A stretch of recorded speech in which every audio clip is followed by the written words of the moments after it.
Ce serait peut-être temps de reprendre les bonnes habitudes. J'ai des buts dans la vie. La vie est un jeu, enfin pas vraiment, il y en a qui... Bref, j'ai le niveau 100 à atteindre. Et là, depuis quelques semaines, c'était les vacances, on va dire. On va changer ça. Pour ça, j'ai 6 habitudes clés. Une routine du matin, m'entraîner, apprendre, faire du deep work, manger sainement et une routine du soir. Et sur les 6, il y en a 3 que j'ai un peu skippé cet été. Apprendre une nouvelle compétence, l'anglais ou autre. Le deep work, travailler de manière concentrée sur un projet. Et enfin, manger sainement.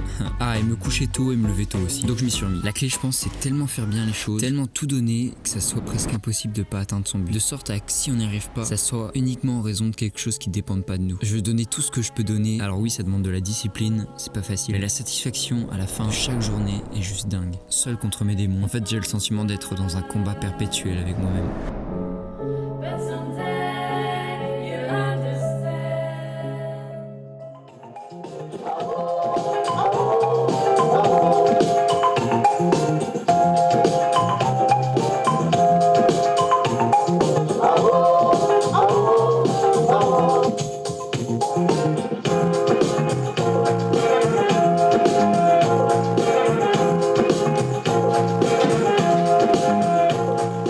Bienvenue dans la série sur ma vie où je te documente mon dev perso et on est dans le premier épisode. Hey, je m'appelle Timao. En grandissant, j'ai eu ce sentiment de perdre ce drive que j'avais quand j'étais petit. Comme si la lumière commençait petit à petit à s'éteindre. Rempli de questionnements sur moi-même, la vie, j'arrête mes études. Voyage, fais une sorte de retraite spirituelle et je découvre que la solution à tous mes problèmes se trouve dans le simple fait d'épouser et de transcender la vie en moi. Depuis, je me concentre sur me développer en tant qu'humain pour vivre une vie heureuse et qui ait du sens. Et je te partage tout ça en vidéo. Alors abonne-toi et bienvenue sur mon compte.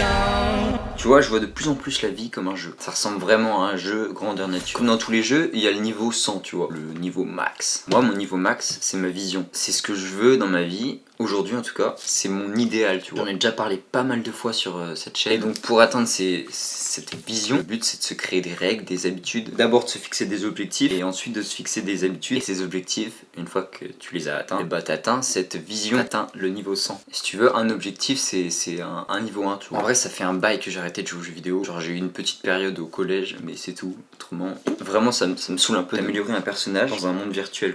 Je fais souvent des monk mode, des modes moine pour atteindre ces objectifs, ces petits objectifs. En gros, je me focus pendant une certaine période, entre 21 et 90 jours. Et donc le dernier monk mode, je l'ai fait avant l'été jusqu'à mi-juillet. Vraiment, j'étais focus sur mes objectifs et où je faisais un certain nombre de règles d'habitude tous les jours. Et donc depuis, c'est un peu les vacances. Je fais toujours beaucoup de sport et depuis quelques jours je fais beaucoup de yoga. Je vais t'expliquer pourquoi après. Et surtout je réfléchis, je suis en pleine réflexion sur la suite de tout ça. Ce qui m'a amené à créer cette série de vidéos sur mon dev perso. Mais toutes les autres habitudes, comme apprendre et tout ça, c'est passé à la trappe. Et donc aujourd'hui il est temps de se remettre au boulot. Donc je vais refaire un monk mode à partir de maintenant. Pour ça, j'ai 6 habitudes clés pour atteindre ma vision. M'entraîner, routine du matin, routine du soir, manger sainement, faire du deep work, travail profond et enfin... la dernière. Et apprendre, consacrer du temps à apprendre. C'est vraiment les 6 habitudes que si je les fais tous les jours, j'ai de fortes chances de me rapprocher de cette vision. Sur les 6, il y en a que j'ai pas abandonné, qui sont vraiment devenus des habitudes. Mais d'autres où c'est vraiment plus compliqué. Là c'est encore la même chose, c'est une question de procrastination, de discipline. C'est une paralysie face à l'action. En fait je considère que j'ai des sortes de démons intérieurs. Et en gros c'est cette petite voix dans ta tête qui s'arrête pas de penser. Et dans mon cas c'est cette petite voix qui remet tout le temps toujours en question. Et j'ai l'impression que c'est le seul obstacle, le véritable obstacle à mon passage à l'action. Quand il y a une habitude que je trouve dure à mettre en place, c'est souvent à cause de cette petite voix. Par exemple, je dois me lever tôt, je sais que je dois me lever tôt, mais je vais quand même trouver des excuses, remettre en question le fait de se lever tôt, est-ce que c'est vraiment bien, est-ce que tu perds du sommeil et tout ça. Au final, cette voix, ce petit chouineur là, t'empêche de passer à l'action. Et ça c'est ce petit chouineur dans ma tête qui trouve absurde la vie. Quand je l'écoute pas, juste je vis, donc je peux pas trouver la vie absurde. Genre un jour je suis déter à faire des habitudes, hop, je l'ai fait, et puis à un moment, il y a ce chouineur dans ma tête, c'est ces petits démons là qui reviennent et qui disent ouais mais la vie est absurde, à quoi ça sert, mais non, pourquoi pas profiter plutôt, est-ce que t'es sûr que tu fais le bon choix là. Du coup t'es tout le temps dans le questionnement et t'avances pas au final. Et vraiment là je suis à fond dans le yoga parce que je crois qu'en fait c'est la solution pour vaincre ces démons, tu vois. Si je dois être honnête avec moi aujourd'hui, le seul véritable obstacle qui se trouve sur mon chemin, qui m'empêche d'être discipliné, c'est juste moi-même. Il n'y a vraiment rien d'autre que moi-même. J'ai longtemps espéré que quelque chose arrive, tu vois, qu'un shift arrive dans ma discipline, dans mon mindset, mais c'est pas comme ça que ça marche. Et par exemple, quand je sais que je dois agir d'une manière et que je le fais pas, dans ma tête il y a le raisonnement, mais pourtant j'agis pas de la bonne manière. En fait c'est comme si je cherchais à combattre le feu par le feu. C'est relou. Je viens de m'enfiler une demi-brioche et je sais pas, genre c'est comme si En fait, comme si j'arrivais plus à penser et c'était mon corps qui mangeait, tu vois. En fait, non, j'arrive à penser. Et même si je me fais le raisonnement logique, bah ça marche pas. Je le fais quand même. Les pensées, c'est ce qui m'empêche d'agir, parce que je me trouve tout un tas d'excuses. Et pourtant, j'essaye de me raisonner par les pensées pour agir. Donc j'essaye de... Vraiment l'expression combattre le feu par le feu, c'est vraiment ça. T'essayes de combattre tes pensées d'excuses et tout ça par d'autres pensées.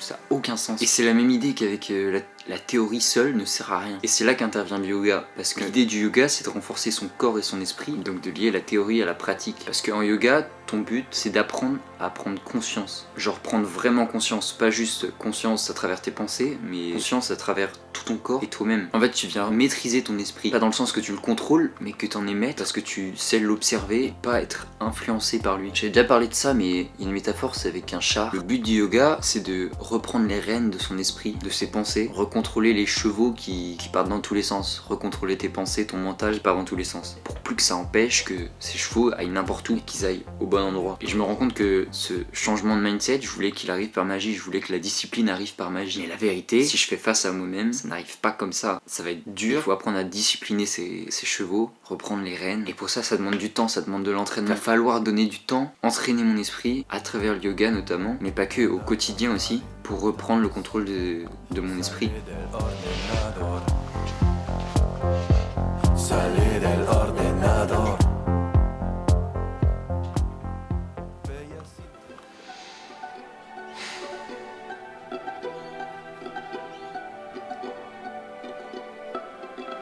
Il y en a, ils sont nés, j'ai l'impression, avec cette capacité à agir, à être discipliné. Je pense pas que je suis le mec le moins discipliné du monde, quand même à agir sur certains trucs. Mais c'est pas qu'une question de discipline, c'est aussi l'idée que ton esprit, c'est ce qui te crée la plupart de tes problèmes mentaux aujourd'hui. La plupart de ta souffrance, elle est liée à ton esprit. Donc c'est pas qu'une question de reprendre les rênes, de remaîtriser mon esprit pour avoir plus de discipline, mais aussi parce que j'en ai besoin pour arrêter de souffrir inutilement à cause de mon mental. Il y en a, ils sont nés, ils avaient pas tous ces problèmes liés à l'esprit, mais moi c'est pas mon cas et je dois accepter qu'il va falloir s'entraîner à maîtriser son esprit si je veux vraiment avoir la vie que je veux avoir. Bon, j'ai niqué mon mood. Maintenant je passe à l'action. C'est lourd quand même. Et on se remet dans le bon mood. C'est parti.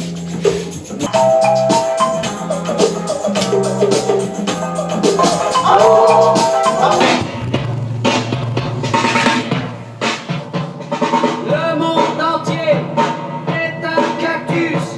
Il est impossible de s'asseoir.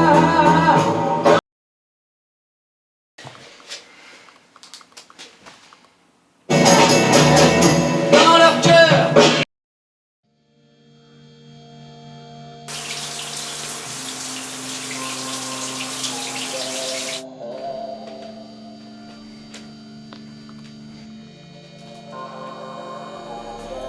Ask me if I do this every day. I said often. Ask how many times she rode the wave. Not so often. Bitches down to do it either way.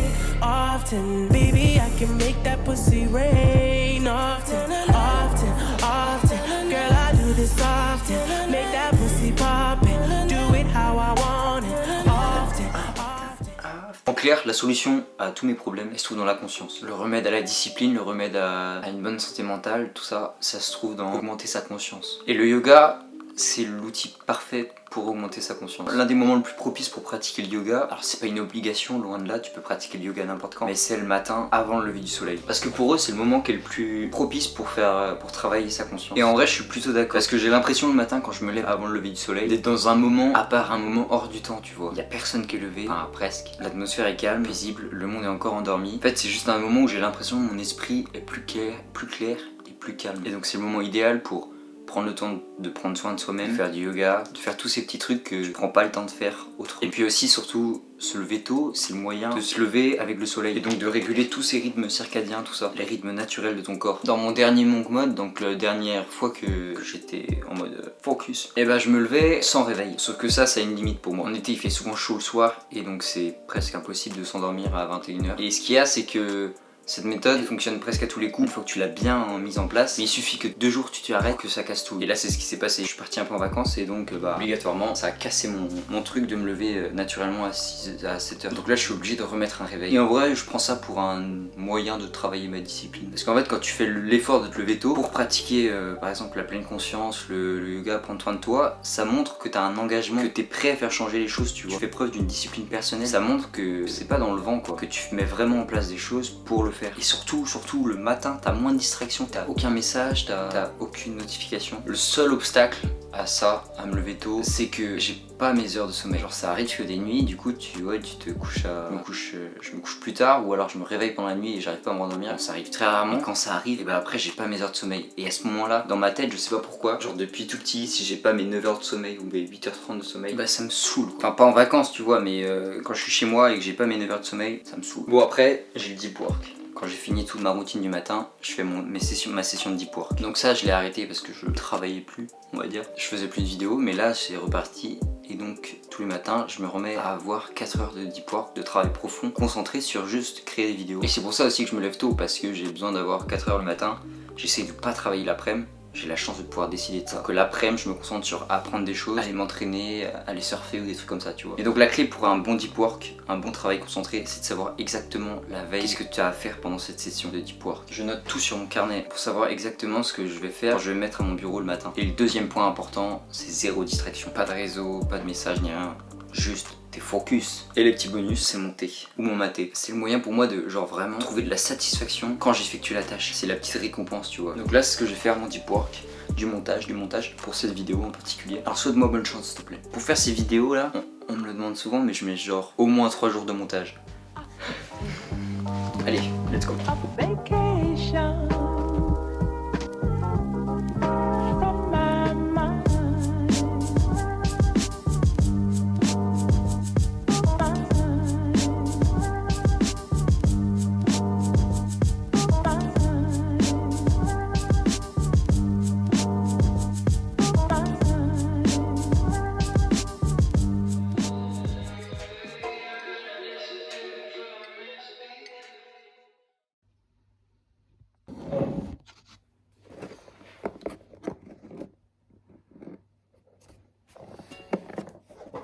L'idée, c'est de me créer 2 règles pour manger sainement. La première règle, c'est de stopper totalement tout ce qui est sucre raffiné, tu vois. Parce que ça, je sais que c'est de la daube, tout ce qui est sucre industriel. En fait, plus globalement, la nourriture transforme. Même le pain, tu vois, j'ai envie de l'éliminer. Mais en vrai, c'est chaud, tellement chaud. Surtout le soir, là, quand t'as envie de dégommer un truc. Ça, c'est vraiment ce qui me demande le plus de volonté en ce moment, c'est de la nourriture. Ça doit être lié aussi au fait que je fais des jeûnes de temps en temps. Et donc, j'ai l'impression que quand je fais un jeûne, après, genre, ça se répercute sur mes pulsions de nourriture. En fait, il faudrait que j'essaye de me faire des sortes de règles précises de qu'est-ce que j'ai le droit de manger, qu'est-ce que j'ai pas le droit de manger. Je sais, et là, il y en a plein qui diront non, faut savoir se faire plaisir et tout ça. Je suis d'accord, mais là, ma priorité, c'est pas ça. Ma priorité, c'est de prendre soin de ma santé mentale et physique. Et donc, il faut savoir faire des choix. C'est qu'une question de priorité en fait. Ça se trouve dans 2 mois, ma priorité, ça sera juste de me laisser aller, tel un surfeur sur une vague.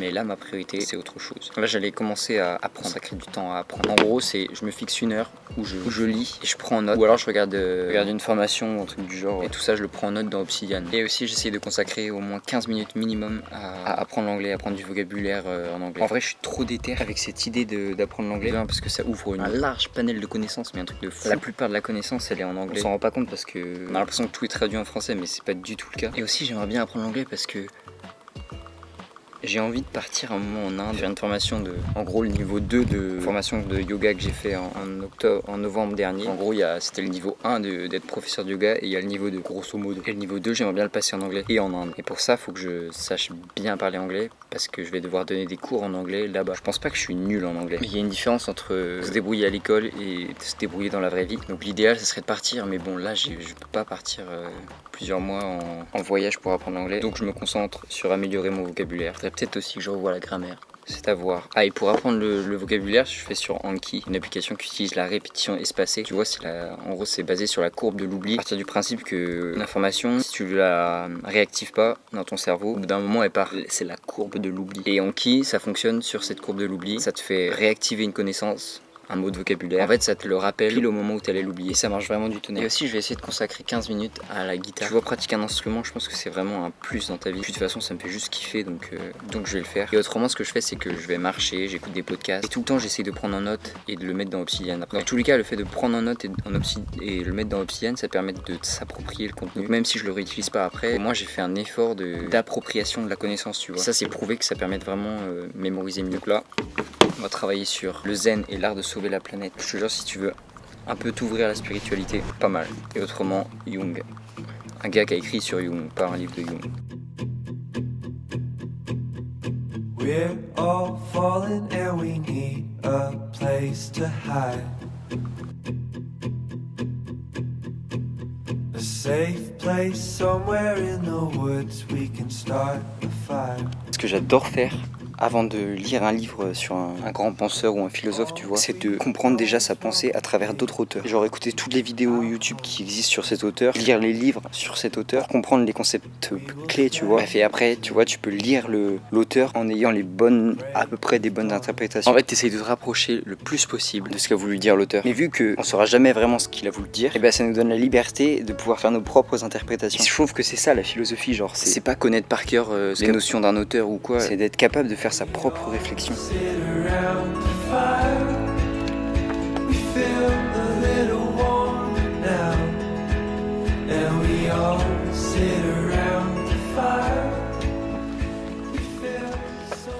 C'est cette séance que je fais tous les jours. Genre c'est clairement pas une séance débutant, hein, mais même en faisant beaucoup de yoga, moi je fais pas tout. Mais ce qui est bien, c'est qu'en yoga, il n'y a pas de question d'être souple ou quoi en fait. C'est juste, t'as des postures et en fonction de ton niveau de souplesse, tu fais celle qui est le plus adaptée à toi. Et pour chaque posture, t'as des variantes. Et quand t'es dans la posture, c'est là que ça devient intéressant. Parce que c'est là que tu travailles ta conscience, à essayer de revenir sur ta posture, sur la respiration. À chaque fois que t'as une pensée, tu reviens sur ta respiration, sur l'instant, sur la posture. Tu essaies de t'ancrer en toi-même, de reprendre conscience de toi-même. Et en plus de ça, tu prends soin de ton corps, de ta santé, t'améliores tes performances et tu le rends plus athlétique, plus beau parce que tu rééquilibres tous les muscles qui sont pas travaillés autrement dans d'autres sports, tu vois. En fait, c'est un bon complément pour les sports en général. Bref, et moi je fais cette série tous les jours. Et ça fait partie de mon entraînement parce que c'est une série qui est hardcore sa mère. Genre vraiment, pendant 1h18 là, vraiment je suis une fontaine. Et en plus, quand il fait beau, quand il fait chaud, c'est encore pire. T'es pas obligé de faire des trucs comme ça pour commencer, tu vois. Tu peux commencer avec des séances gratos sur YouTube, débutant, ou même simplement méditer, ou simplement prendre conscience de ton corps, de ta respiration pendant les sports que tu fais. Je fais cette série tous les jours. Et genre après, en fait, je me sens tellement conscient, je vis tellement une meilleure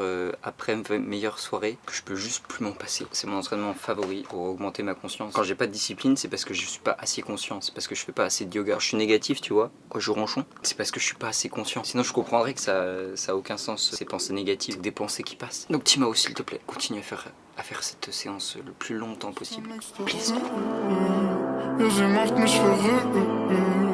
Ja, wir kennen uns nicht lange, aber sind schon gefangen. Fühlst du das, was ich fühle? Ja, sie stellt mir keine Fragen. Ja, sie tut das, was ich sage. Ja, es regnet hier seit Tagen. Lass uns hier raus, lass uns hier raus. Buch ein Ticket nach Kitama und sie baut auf mein Joanna. Lass die anderen einfach labern. Du bist was ich brauch, du bist was ich brauch. Ja, sie kommt durch die Tür. Ihr Tanga ist rot, ihre Nägel sind weiß, ja wie sie mich verführt. Ich werd so schwach. Endorphine im Raum, ja unglaublicher Vibe, ja ich kann nix dafür. Ja, sie macht mich verrückt. Ja, wir kennen uns nicht lange, aber sind schon gefangen.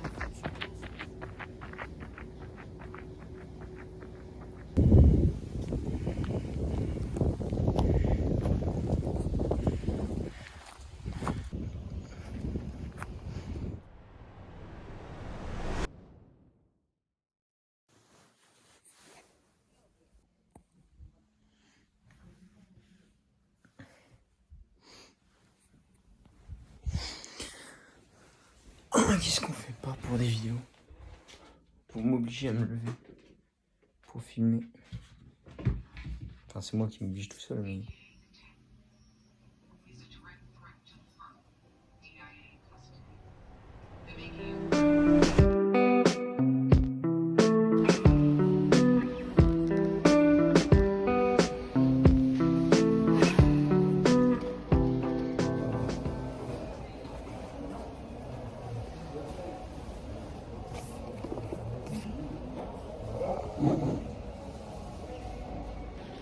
pas le problème.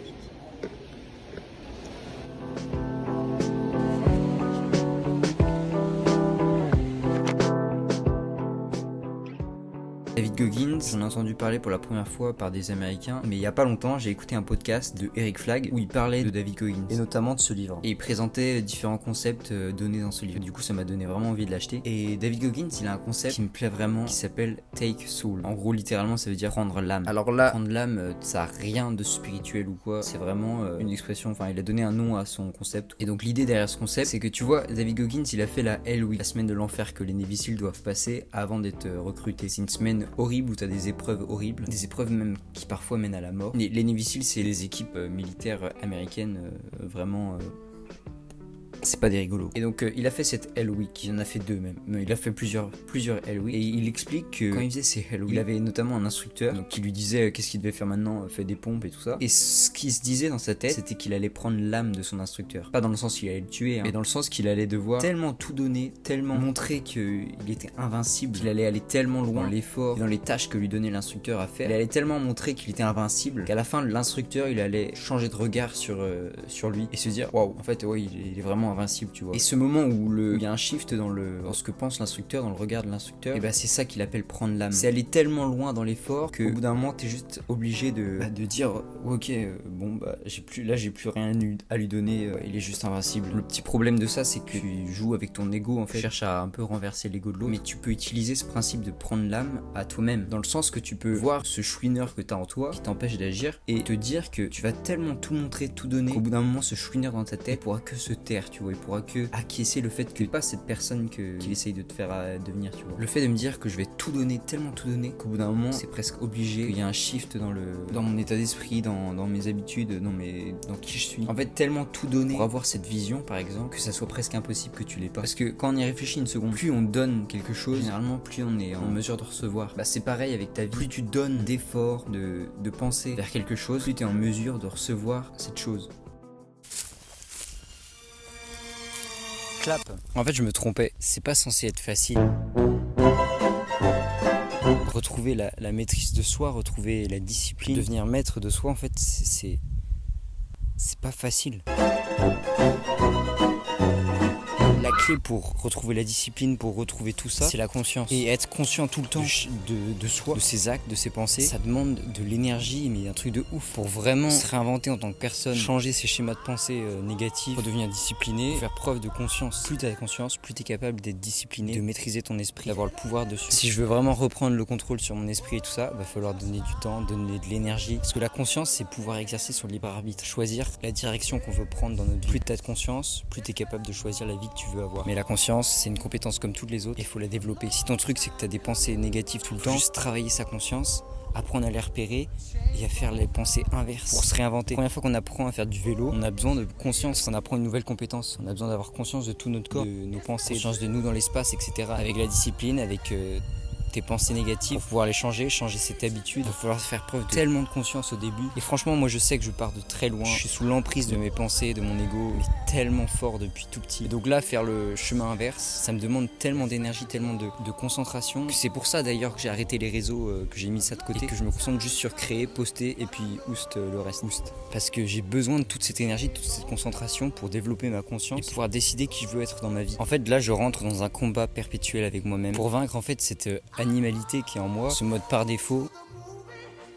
Dans le livre Le Bug Humain, il parle du fait que la conscience peut sauver l'humanité de presque tous ses problèmes. Et je suis vraiment plutôt d'accord. Il parle de la méditation, donc la conscience, comme le moyen de réduire la dévalorisation temporelle. Je crois que c'est comme ça que ça s'appelle. La dévalorisation temporelle, c'est en gros le truc qui te fait choisir la gratification instantanée plutôt que de privilégier ton moi futur. En fait, c'est ce qui te donne l'impression que le plaisir maintenant, c'est un truc de dingue et que le plaisir plus tard, bah, il est pas dingue. En vulgarisant un max. Et donc en fait, la méditation, la conscience, ça aurait moyen de réduire cette dévalorisation temporelle. Et donc, ça donne la possibilité de choisir des actions qui nous mènent vers le plaisir futur, éliminer la gratification instantanée pour choisir des actions qui seront bénéfiques pour notre moi futur. Rien que ça, c'est pas dingue. La conscience, c'est vraiment la clé de la discipline, de la maîtrise de soi, de choisir qui on veut être dans notre vie et c'est à nous de la développer. Alors non, c'est pas une question de gène, d'environnement, quoi que ce soit. ta discipline, ta maîtrise de toi, la maîtrise de ton esprit, de tes pensées, tout ça, ça dépend uniquement de toi. Parce que c'est toi qui décides de travailler ta conscience ou de pas travailler ta conscience. Alors oui, il y en a qui ont des prédispositions, ou il y en a d'autres qui partent avec des désavantages. Mais en soi, on peut tous travailler notre conscience. Si c'est pas en faisant du yoga, on peut tous méditer. Donc au final, on n'a pas d'excuses pour pas créer la vie qu'on a envie d'avoir.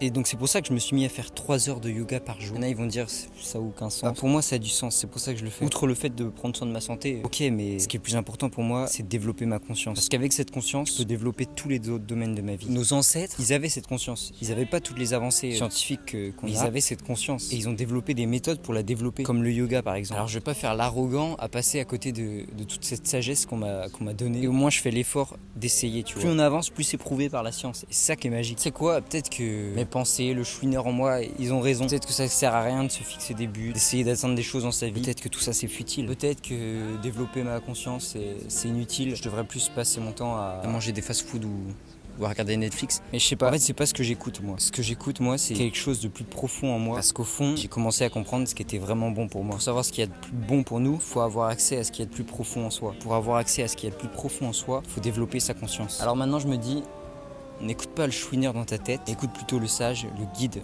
dans ton cœur.